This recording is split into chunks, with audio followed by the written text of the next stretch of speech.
자, 마지막으로요. 재생에너지는 지속 가능한가라고 하는. 우리는 지금까지 재생에너지로 가면은 기후위기는 해결될 수 있다라고 하는 어떤 그런 신화 같은 생각을 가지고 있었고, 실제로 재생에너지로 가야 되는 건 맞습니다. 재생에너지로 가야 하고. 그런데 문제는 재생에너지로 간다고 해서 모든 게 해결되는가? 재생에너지로만 간다고 해결되는가? 이 문제는 좀 고민할 필요가 있어요. 이게 2017년에 그 월드뱅크 세계은행에서 이제 나온 자료인데, 이제 재생에너지로 전환이 이루어지는 시점에서 광물, 금속이 이제 더 중요한 역할을 한다. 얼마나 많은 이제 광물, 금속이 필요한가인데 이 0이라고 하는 거는 6, 이게 지금 한국말로 할때 2도씨 하면 되겠네요. 2 degrees 스탠더드인가 뭐 이렇게 되는데, 이게 2도 지구 온도를 2도 지구 기온 상승을 2도로 막았을 때 이만큼이 필요하다는 것이고, 4도로 막았을 때 이만큼이 필요하다는 것이고, 6도가 0으로 놓은 거예요. 그러니까 이건 비율이에요, 비율.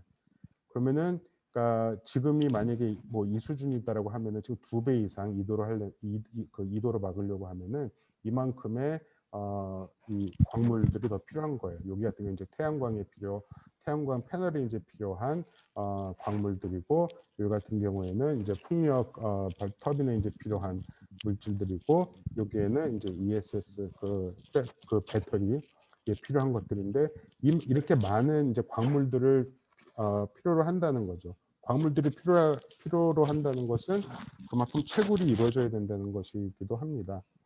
그래서 이거 같은 경우에는 지금 이제 코발트 뭐 광산인데, 코발트는 전 세계 매장량의 3분의 2 정도가 3분의 2 이상이 콩고에 있어요. 근데 이제 국제기구에서 뭐 규제도 하고 이러지만 한 30% 남짓은 여전히 이제 규제가 안 되고 아동 노동이 이루어지고, 아티산 코발트라고 해가지고서 이제 손으로 이렇게 캐내는 이런 식의 뭐랄까 채굴이 계속 이루어지고 있습니다. 많은 문제 제기가 되고 있는데 사실 규제를 하기도 어려워요. 근데 코발트에 대한 수요가 더 늘어나면은 이 규제는 더 어려워질 수밖에 없죠. 그러면은 여기서 일어나는 인권 침해, 그리고 또 실제적인 어떤 이 자연 생태계가 파괴되는 이런 부분들에 대해서도 우리는 관심을 기울일 필요가 있다. 다시 말씀드리자면 무작정 확장될 수 있는 것은 아니다라고 하는 부분을 좀 생각해 볼 필요가 있을 것 같고요. 또 하나 리튬이에요. 리튬은 이제 뭐 배터리, 뭐 스마트폰이라든가 이런 데 배터리, 전기차 배터리로서 지금 엄청나게 이 수요가 늘고 있는데, 이것도 대부분이 뭐 볼리비아, 아르헨티나, 그리고 칠레에 이제 많이 매장이 돼 있고요. 근데 그 볼리비아 우유니 해서 소금밭지가 있잖아요. 유명한 거, 뭐 홍학들이 와서 춤추기도 하고, 거기에 이제 쫙 깔려 있는데, 거기도 이제 다 광산으로 이렇게 만들어야 돼요. 그래가지고서 채굴이 이루어지는 거고, 그 물을 고여놔야 되기 때문에 이런 식의 또 플라스틱은 또 석유를 재료로 만들어지죠.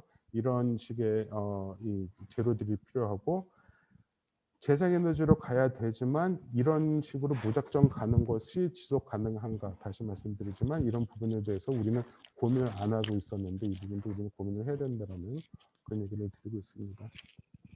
그래서 지금 이제 이건 폭스바겐사에서 나왔던 자기네들이 이제 이 전기 자동차를 만드는 과정에서 필요한 이 어떤 이제 뭐 공정이에요, 순환.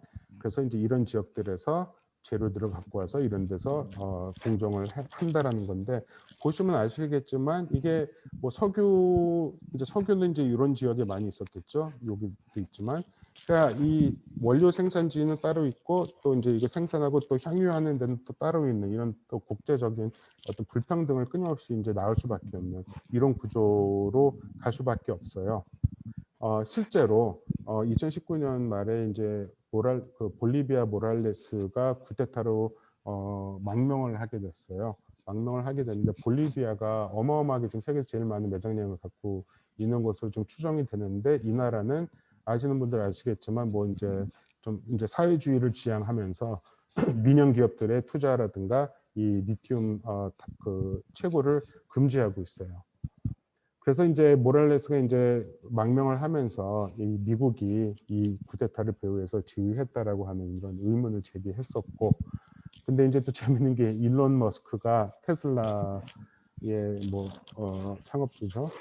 이 얘기가 나왔어요. 이제 트위터에다 대고 우리 원하면 언제든지 쿠데타를 일으킬 것이니까 그렇게 알고 계세요. 그렇게 알고 있어라고 이제 얘기를 하면서 하여간 논란이 됐었는데 이게 어떤 느낌이냐면요. 사실 어마어마하게 이 화석 연료를 둘러싸고 세계 전쟁들이 많이 일어났잖아요. 1차 대전, 2차 대전도 이게 뭐 민주주의 대 뭐 파시즘 이것만이 아니라 사실 이 자원의 보고를 둘러싼 그런 전쟁의 측면이 되게 강했었는데 재생에너지로 가서 뭐 리튬, 코발트 이런 희귀 광물들이 더 필요해진다면은 와 이것 때문에 전쟁이 일어날 수도 있겠구나 이런 생각을 또 안 해볼 수가 없게 되었습니다.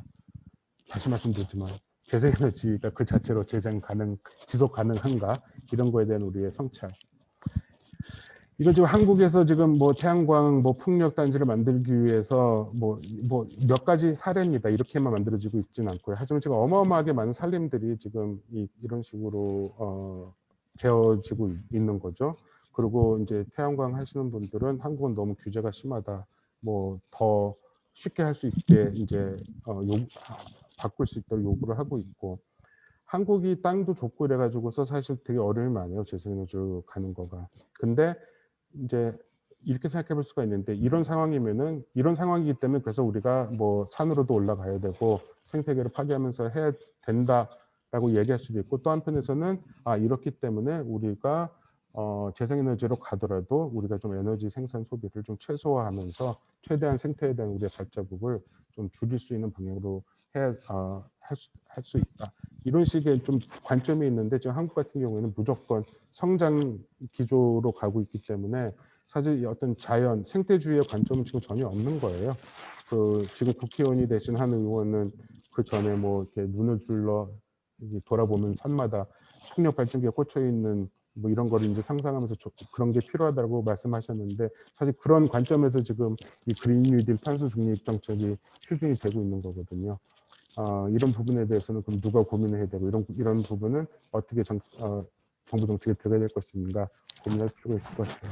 어쨌든 지금 그 작년에 유엔 환경 회의에서 뭐 이런 자료를 냈어요. 지금 2030년에 이제 2050년 탄소 중립 목표를 달성하기 위해서 2030년에 우리가 필요로 하는 뭐랄까 1인당 이제 탄소 배출량이 어느 것이다. 근데 이거 보시면 아시겠지만 상위 1%가 뭐 216톤, 하위 50%는 1톤도 안 돼요. 근데 전체 지금 평균이 4.5톤이고 2050년 탄소 중립 목표에 맞게 2030년에 도달해야 될 우리의 목표는 1인당 2.1톤이에요. 그럼 지금의 절반 이상으로 우리가 줄여야 되는 거거든요. 탄소 소비 그 평균을. 근데 지금과 같이 경제 성장 위주로 기업들의 이윤 추구를 보장하고 그들을 지원하는 방식으로 이런 식의 목표에 달성할 수 있을 것인가? 제가 답이 있어서 이런 얘기를 하는 게 아니고요. 이런 문제들을 고민을 해봐야 되지 않을까. 그리고 기후 활동가들도 이런 문제들을 중요하게 제기해야 되지 않을까 하는 문제의식에서 같이 나눠봅니다. 그래서 뭐 지금 우리는 어마어마한 풍요를 누리고 있다고 하죠. 뭐 여기저기 뭐 서울도 그렇고 지금 어마어마하게 풍요 해외 여행 못 다녀가지고서 지금 제주도가 불난다고 하고 이러고 있는데 이런 생활이 지속 가능한 것인가 이런 거를 우리가 추구하면서 탄소를 줄일 수 있을 것인가에 대한 근본적인 성찰. 또 이런 이 성장 이면에 있는 이런 불평등, 이런 대비, 이런 격차들은 우리는 또 어떤 식으로 대면하고 여기에 대한 극복 방안을 찾을 수 있을 것인가 여기에 대한 문제 제기도 저는 필요할 거라는 생각이 들고요.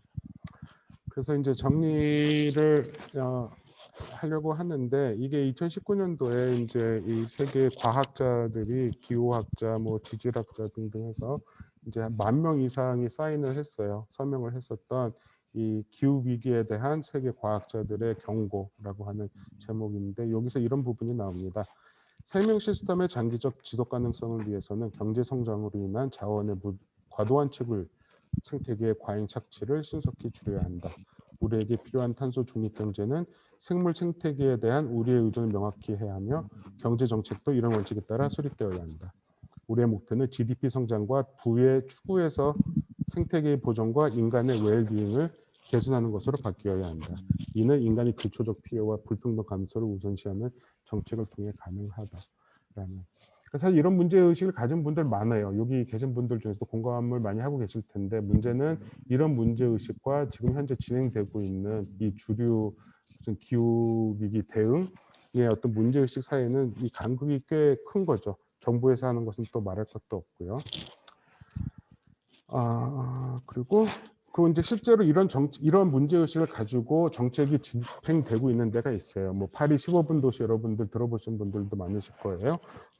안 히달고 시장인데 이 15분 도시를 하면서 어떤 이야기를 하냐면은 우리가 직면한 위기 극복을 위해서 사회정의와 환경보호 두 가지 원칙을 정책의 중심에 두겠고 경제와 효율에 이제 지지 않겠다라고 하는 거예요. 근데 어마어마하게 많은 정책을 지금 하고 있어요. 뭐 자동차 파리 안에 뭐 30도 이상 30도를 이제 최고 시속으로 정해놓기도 하고 주차장들 쫙 없애고 다 자전거 길로 만들고 그다음에 공공 임대주택을 지금 파리에서 2025년까지 30%로 늘리겠다고 하고 근데 막 부자 동네에서도 막 공공임대주택을 지금 막 만들고 있어요. 그래서 갈등이 있는데 뭐 밀어붙이고 있어요.